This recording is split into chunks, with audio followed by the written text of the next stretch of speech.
Quel est ton niveau sur la division? 20 questions, 15 secondes par question, 1 point par bonne réponse. Qu'est-ce qu'une division euclidienne? Une méthode de calcul qui permet de trouver combien on a d'une petite quantité dans une plus grande quantité. C'est un phénomène naturel qui divise des Euclides. C'est un des enfants du célèbre mathématicien Euclide. C'est une ancienne méthode de calcul qui n'est plus utilisée aujourd'hui.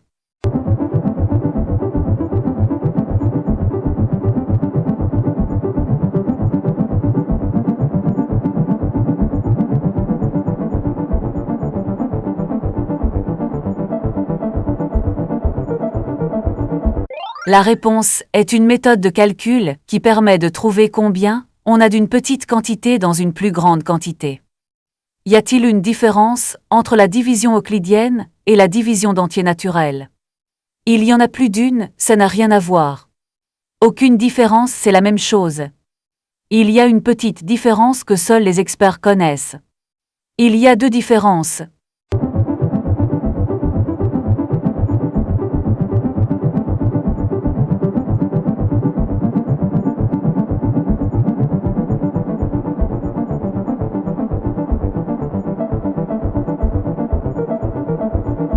La réponse est aucune différence, c'est la même chose. Dans la division euclidienne, 4 nombres particuliers ont un nom. Ces noms sont le nombre 1, le nombre 2, le nombre 3 et le nombre 4. Le nombre à gauche, le nombre à droite, le nombre en dessous et le nombre tout en dessous. Le dividende, le diviseur, le quotient et le reste. Le dividende, le diviseur, le quotidien et l'indivisible.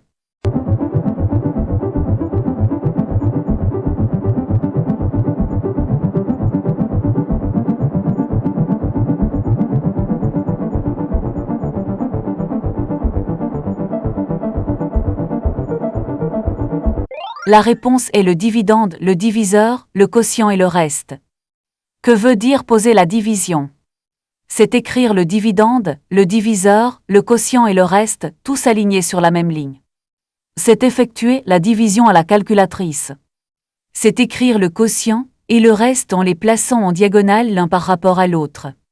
C'est écrire le dividende et le diviseur de chaque côté d'une ligne verticale, plus une ligne sous le diviseur.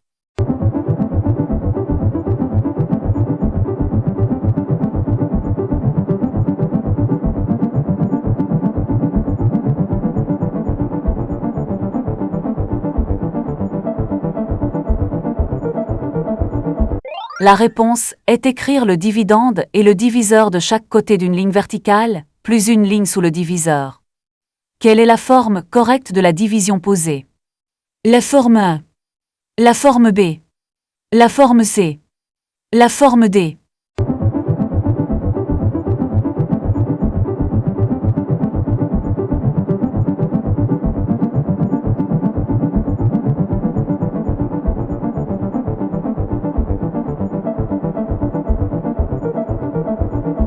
La réponse est la forme A. Quel est l'intérêt de poser une division?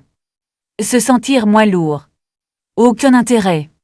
Trouver le quotient et le reste si je n'arrive pas à le faire de tête. Trouver facilement la somme du dividende avec le quotient.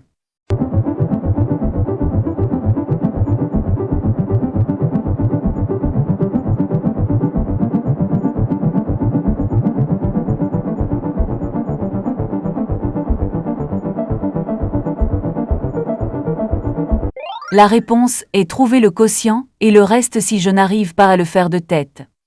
Dans la division posée, comment nomme-t-on le nombre entouré? Le dividende. Le diviseur. Le quotient. Le reste.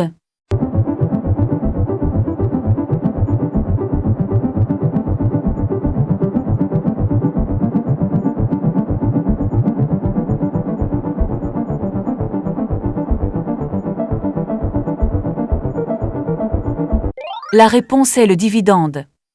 Dans la division posée, comment nomme-t-on le nombre entouré? Le dividende. Le diviseur. Le quotient. Le reste.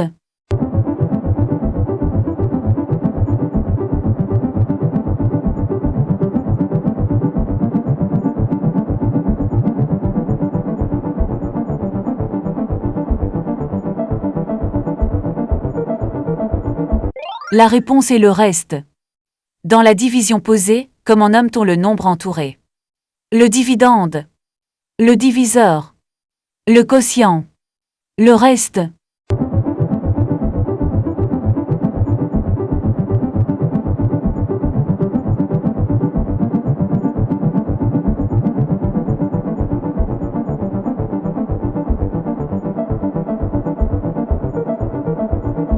La réponse est le quotient. Dans la division posée, comment nomme-t-on le nombre entouré? Le dividende. Le diviseur. Le quotient. Le reste.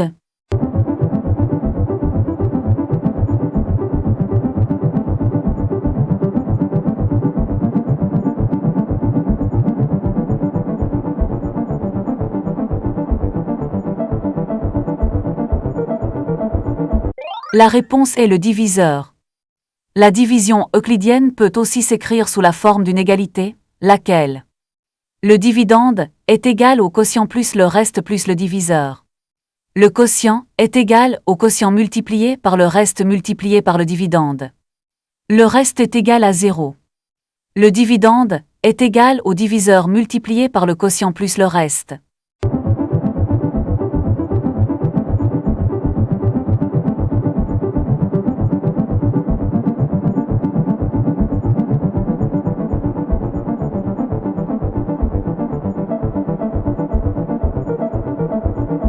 La réponse est le dividende est égal au diviseur multiplié par le quotient plus le reste. Dans l'égalité, 31 est égal à 6 multiplié par 5 plus 1, le nombre 1 est le reste, le dividende, le quotient, le diviseur.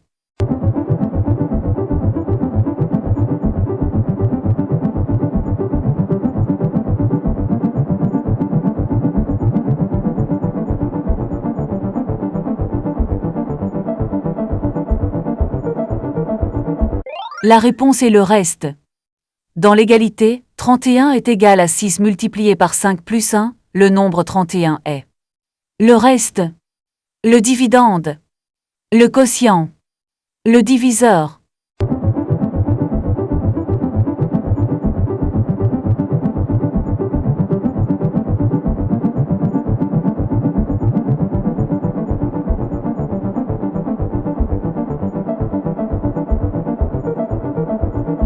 La réponse est le dividende. Dans l'égalité, 31 est égal à 6 multiplié par 5 plus 1, peut-on savoir quel nombre est le diviseur et lequel est le quotient? Oui, 6 est forcément le diviseur et 5 le quotient. Oui, 5 est forcément le diviseur et 6 le quotient. Non, l'égalité seule ne permet pas de distinguer le diviseur du quotient sans connaître le contexte. Oui, on peut toujours deviner grâce à la taille des nombres.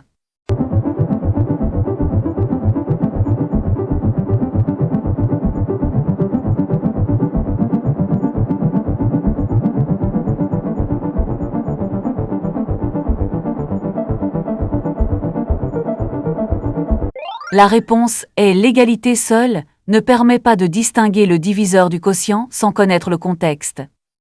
Quand arrêtons le calcul de la division euclidienne? Lorsque le reste est égal à 0. Il ne s'arrête jamais. Cela dépend du contexte. Lorsque le reste est plus petit que le diviseur.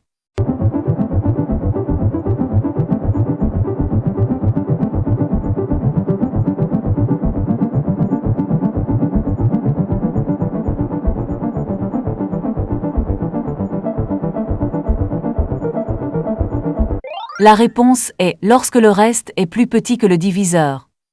Pourquoi le calcul de la division euclidienne s'arrête-t-il quand le reste est plus petit que le diviseur? Parce que c'est une règle de l'Antiquité et on a toujours fait comme ça. Parce que le reste est toujours 0, donc forcément plus petit que le diviseur. Parce qu'on cherche combien de fois il y a une petite quantité, soit le diviseur, dans une plus grande quantité, soit le dividende. Parce que le quotient deviendrait négatif.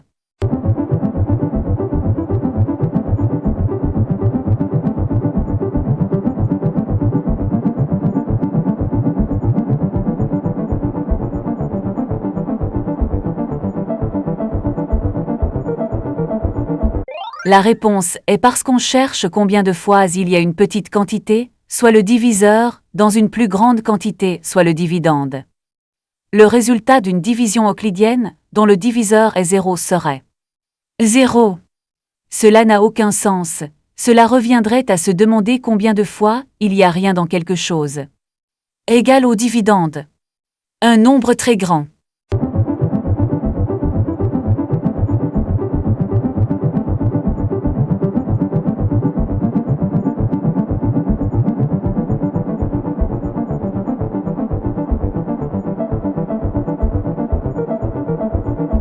La réponse est cela n'a aucun sens. Cela reviendrait à se demander combien de fois il y a rien dans quelque chose. Dans la division 50 divisé par 8, le reste vaut 4, 2, 6. Le nombre 1.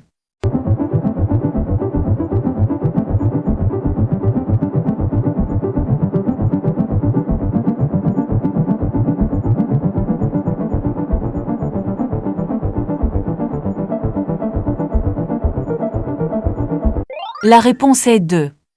Complète, 100 est égal à 9 multiplié par quelque chose plus 1. 11, 10, 9, 12.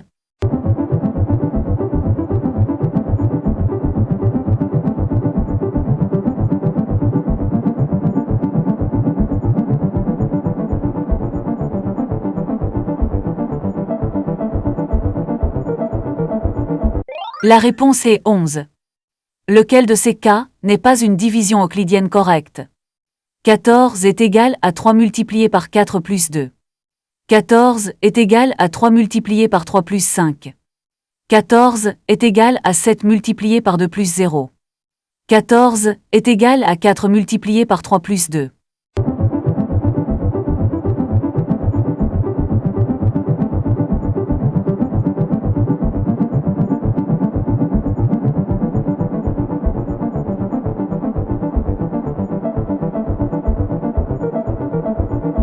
La réponse est 14, est égale à 3 multiplié par 3 plus 5. Bravo à toi, si tu as aimé, pense à t'abonner et à liker.